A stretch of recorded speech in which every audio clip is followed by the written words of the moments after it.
In today's video, I'm going to be showing you exactly how you can make a full-time income through liquidity mining and decentralized finance. We are going to be using platforms like Uniswap, platforms like Orca, as well as platforms like PancakeSwap today. These three platforms are all decentralized exchanges. A decentralized exchange is where liquidity providers can come and earn income on their cryptocurrency assets that they might already be holding in their wallet, and then traders can come to this decentralized exchange and execute trades as if they wanted to trade on a centralized exchange, but it's directly through their wallet and it's decentralized and it's cheaper fees. With that being said, I want to talk about the process of liquidity mining real quick so that way we can understand exactly what we are doing here and what the risks are. Whenever we are liquidity mining, there are three different parties. One of them is an automated smart contract, which is known as the liquidity pool. And then we also have the liquidity provider, which is people like us that want to earn passive income through liquidity mining. And then there is also going to be the trader. The trader is the person that is making us the money. We are providing a service to this trader, something known as liquidity as a service, or LAS basically. That's what liquidity mining falls under. But essentially, the trader will come in here and swap one asset for another asset. So if they want to trade, let's just say Ethereum for USDC, basically meaning that they want to sell their Ethereum, then they are going to end up putting Ethereum in the smart contract and taking USDC out of the smart contract. But where does that money come from? Where does the USDC that they are taking out of the smart contract come from? Where does the Ethereum that they are putting in the smart contract go to? That goes to the liquidity providers and comes from the liquidity providers. Liquidity providers are putting both assets in a liquidity pool. So as a liquidity provider, we are going to put both Ethereum and USDC in this liquidity pool. And we are parking our capital in this smart contract, whereas traders, when they execute a trade, it instantly happens. It's not like they're parking it for a period of time. Liquidity providers park their capital for as long as they want or as short as they want. There's no lockup period in this smart contract. Now, with that being said, I want to dive a little bit deeper. Let's just say as a liquidity provider,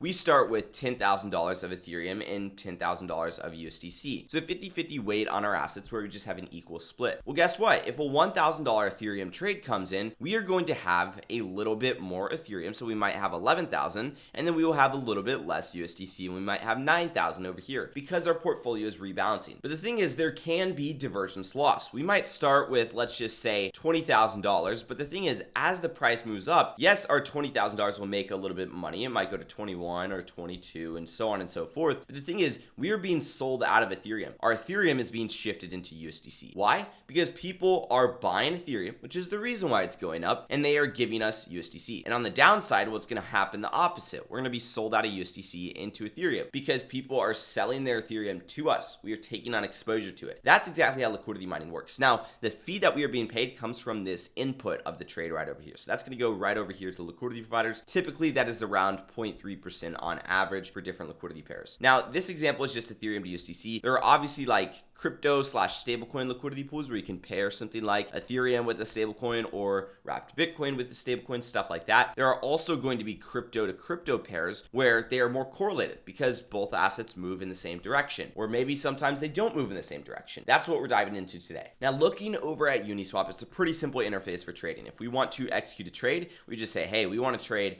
Ethereum for USDC. We type in the amount of Ethereum that we want to trade, just like that, and then we would hit get started and it would allow us to execute our trade. As a liquidity provider, we can very easily provide liquidity. We just go over here to new position. We go over here to select pair, select assets. Let's just say I want to do Ethereum to FET, right? I go over here and I select the fee tier. I put in my low and high price, and then I put in my deposit amounts, and then I can deploy my capital into this pool. Very, very quick process. But the thing is, what exactly is a low price? What exactly is a fee tier? How are these deposit amounts determined? That's where confusion comes into play. And don't even get me started on what is the return that we could get from Uniswap, because we have no idea because we are blindly deploying into this pool. That's where we use tools like Metrix Finance. Metrix Finance allows us to actually simulate the results for these liquidity pools and see actual performance before deploying into them as opposed to after deploying into them. Now, Metrix Finance is laid out in a very easy to use manner. Discover is simply for finding the pools. Simulate is after you found a pool and you're looking to dive deeper into the results to see actual performance. Build is after you simulated performance and you've determined that you want to include that one in your portfolio. You just add up all the positions you plan on deploying into build and it kind of shows you the overall returns for that portfolio. And then track comes time when you want to actually track your position performance. So we're going to start in the discover page. I'm going to be using Uniswap, PancakeSwap, and Orca. These are three platforms that I actually have capital in.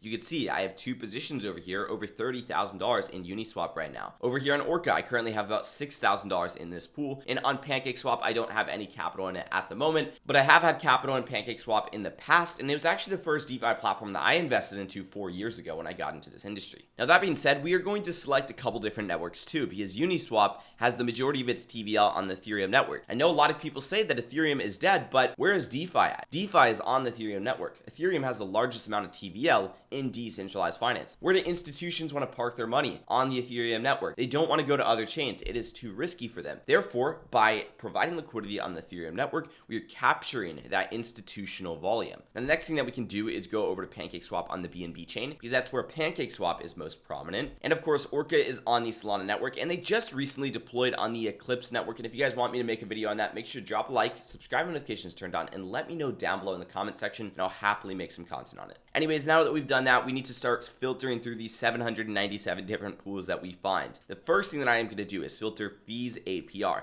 We are going to do higher than 20%, lower than 1,000%. The reason why is because typically stuff that is above 1,000% is going to be pretty risky. If you really want to narrow it down, you could do lower than 500%, because again, the stuff that is at 500% is going to be very, very risky, or of course be data glitches when we pull the data directly from the blockchain. As far as TVL goes, typically I like to start with higher than $1 million, and then I like to do lower than $10 million. This allows me to find pools that have a high amount of TVL, but not too much TVL, right? And then of course, if I can't find a good selection of pools, then I will lower that TVL requirement. I just have to be careful when I am lowering that TVL requirement. And from here, we have 203 different pools to sort through. The next thing I like to do is just go to the middle page. And the reason why is because we need to cut this list in half. So I'm going over here to page 10, because we have about 21 different pages. And then what I'm going to go ahead and do is sort by the highest fees to TVL ratio. So we see the highest first and we see the lowest last. The reason why is because I want to find the middle ground. The middle ground over here is about 0.027. And if we just filter higher than 0.027, that's going to show us pools that are actively traded and instantly cut that list in half. Now, off the bat, we have a couple different opportunities on the home page, which is great, right? But we have to make sure that these are actual opportunities that we want to deploy into. We want to make sure that there are real businesses behind these opportunities. We do not want to deploy into random meme coins. I know that Agen has a huge platform behind it, billions of dollars in TVL. I'm going to favorite it, but a consideration about this one is it could potentially be very, very volatile, considering Agen was an airdrop token. It's also Render to Sol doing a 92% APR. It's not bad whatsoever. Ethereum to Safe token. Once again, we want to see how Safe token actually ties into the ecosystem of the platform behind it. We have Ethereum to Tau, and we also have Jito Sol to Drift. These are all good opportunities. Now, for this example, I'm just going to be looking at 5 different pools. And for the record, I personally think that 5 different pools is a great start for a portfolio. I personally don't run more than 5 pools. And the reason why is because I would rather have 5 really, really good pools that I've thought out, I've researched, and I can fully put my mind behind, but as opposed to having 20 different pools that I fractionalize my time on and not spend as much time researching and then end up getting burned or getting completely killed by divergence loss. Guys, if you want to learn how you can stop just hodling cryptocurrency in your wallet and you can start deploying that in DeFi liquidity pools, I created something that is only $30 called DeFi Excel. Gives you a structured learning path for getting deployed your first positions in DeFi. We have an expert community behind us so you can get support whenever you need it. We host weekly workshops. The one that we're hosting this week is exposing my DeFi hybrid model so I can maximize my returns this bull market. That's definitely one to be there for. And then of course you're getting 30 days free of Metrix Pro because of the partnership between Builder Wealth and Metrix Pro. But I'm not going to ramble on about that. If you guys want to check it out, the link is down below in the description, or you could just go to defiexcel.com. It is only $30 to get started in decentralized finance. You truly have no excuse. There are plenty of resources there. And we just launched this about a month ago and we already have over 200 plus members. Now, with that being said, now that we've found these different liquidity pools, again, I'm going to start to simulate their performance, because simulate is now that we've determined, hey, we want to look into this pool, and we're going to start to look into it through the simulate page. So the first thing I'm going to look at is correlation. This one is a negative correlation, meaning that they don't really have any correlation. Additionally, if we look at how many Agen tokens equal 1 ETH, if we look at this price chart over here, and if you don't know what I'm doing right here, definitely check out DeFi Excel. You'll notice that the price chart is trending up, which most of us are familiar with. Oh, up is good, down is bad. In this example, Up or down could mean good or bad, which I know that sounds confusing, but we're looking at how many Eigen tokens equal 1 ETH. So logically, whenever the price is going up, more Eigen tokens equaling 1 ETH means that ETH is outperforming Eigen basically. That could mean that both are going down, but Eigen is going down more, right? These are a couple different examples, as well as the volume history has came to a huge halt. As you can see, it started super high over here, and then it just completely declined. I don't want to deploy into this pool, so I'm just going to go ahead and take it off of my favorites list. Next thing I'm going to look at is the render to SOL position. Now for reference, I'm considering a full-time income something like $60,000 per year, and I'm going to be targeting about 100% APR, which means that $60,000 is probably going to be required to get a full-time income out of decentralized finance. Now, I'd personally be comfortable allocating something like $25,000 to render to SOL if it is keeping up with these returns at roughly 92% APR, as well as because it's up there in the market cap rankings. Now, again, these ones have a negative correlation. That doesn't mean that we can't deploy into it, but that rather means that we have to be careful and we have to have broader ranges when we are deploying. Now, the reason why it has a negative correlation is because recently, SOL has just been completely crushing it, and it's been leaving all the altcoins paired with it in the dust, basically. I'm going to put my max price at 42.5, and I'm going to put my min price at 28. That would weight me about 60% render in case we see a turnaround, at least that's what I'm expecting, and about 40% SOL in the position.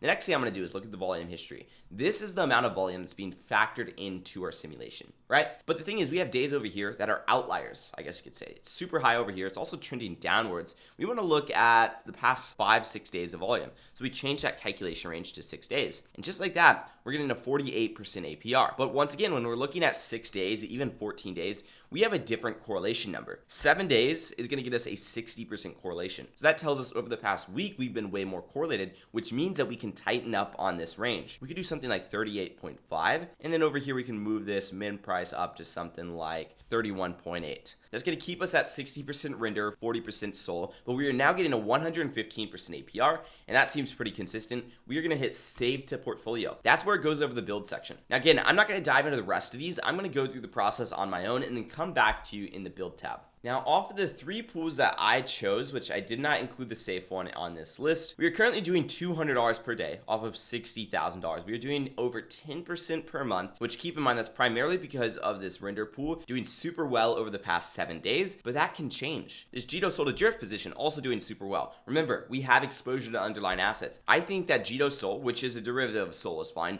Drift, on the other hand, is an asset that's behind a platform. You have to make sure that you're willing to take on that exposure because you do have full market exposure in these instances. But when we look at yearly income, we're actually making $75,000 per year off of these positions, off of $60,000, assuming we can keep up with these APRs. But the thing is, as institutional money moves in over the next couple of years, these returns are going to start to go down. We might be able to get these returns, but we are most definitely going to have to take higher risk. And the reason why is because there's more capital in the market. So now is the time to stop hodling in the crypto market and to start deploying your assets into liquidity pools and start liquidity mining and doing liquidity as a service, because you need to start earning income so you could take that income, inject it into your own hybrid model or inject it into your HODL portfolio, something like that, and build up your portfolio and let it compound on its own. Again, that's exactly what we do in DeFi Excel. Foundation building, strategy development, and practical application so you can get deployed. I hope you enjoyed today's video. If you did, drop a like, subscribe, notifications turned on, and I will see you guys in the next one. Peace out.